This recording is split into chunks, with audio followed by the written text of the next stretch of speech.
William Morrow and HarperAudio present The Forgotten Letters of Esther Durrant, a novel by Kayte Nunn.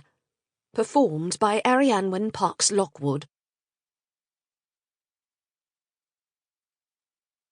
Like the touch of rain she was, on a man's flesh and hair and eyes, when the joy of walking thus has taken him by surprise. Like the touch of rain, Edward Thomas.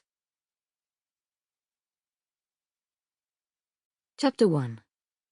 London and Little Embers, Autumn 1951.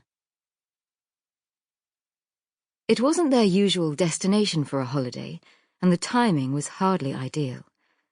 John and Esther Durrant generally took a week in Eastbourne or Brighton in the final week of August, so the far southwest tip of England was an odd choice, even more so considering it was early November. John, however, had been adamant. "It'll do you good," he said to his wife, in a tone of false jollity, when he suggested, no, insisted on, the trip. "Put some colour back in your cheeks. Sea air." Never mind that a bitter cold gripped the nation, with the kind of weather that you wouldn't put the cat out in, and Esther couldn't have felt less like a week away, even had she spent the previous year down a coal mine. She also didn't understand why they were leaving Teddy behind with the nanny, but she couldn't begin to summon the necessary enthusiasm for an argument. Before catching the train south, they dined at a restaurant near Paddington Station. Esther wasn't hungry, but she allowed John to decide for her nonetheless. After a brief perusal of the menu and dispatching their order to the black-clad, white-aproned waitress, he unfurled his telegraph and spent the time before the arrival of their food absorbed in its pages. Winston Churchill and the Conservative Party had been returned to power, she saw, noticing the headline on the front page. John was pleased, although privately she believed Mr. Churchill terribly old and probably not up to the job. They didn't discuss politics anymore, for they saw the world quite differently, she had come to realize. Esther managed a little of the soup that arrived in due course, and half a bread roll, while John cleared his dish and several glasses of claret. Then Dover sole and tiny turned vegetables, all of which he ate with gusto, while she pushed the peas and batons of carrot around on her plate, pretending to eat. Her husband made no comment. Esther declined dessert, but John, it appeared, had appetite enough for both of them, and polished off a slice of steamed pudding made with precious rationed sugar and a generous dollop of custard. He glanced at his watch. "Shall we make our way to the train, my dear?"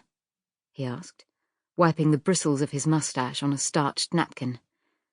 She couldn't help but be reminded of an otter who just had a fish supper, sleek, replete, and satisfied with himself.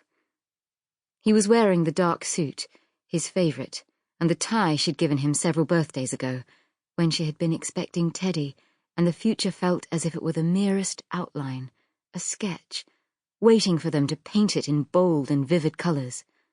Something to look forward to, not to fear. She nodded, and he rose and reached for her hand, helping her to her feet.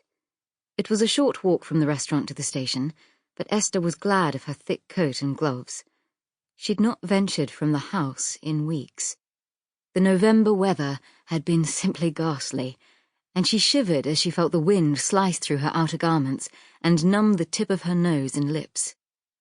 They entered the cavernous terminal, and Esther was almost overwhelmed by the bustle and noise, the hissing of the giant steam engines and the raucous cries of porters as they effortlessly manoeuvred unwieldy barrows top-heavy with luggage. It was as if they were part of the opening scene of a play, the moments before the main characters take the stage. She might once have enjoyed the spectacle, found the purposeful activity invigorating. But today, she gripped John's arm as he steered her towards Platform 1. "We'll be there in a jiffy," he said, reassuring her.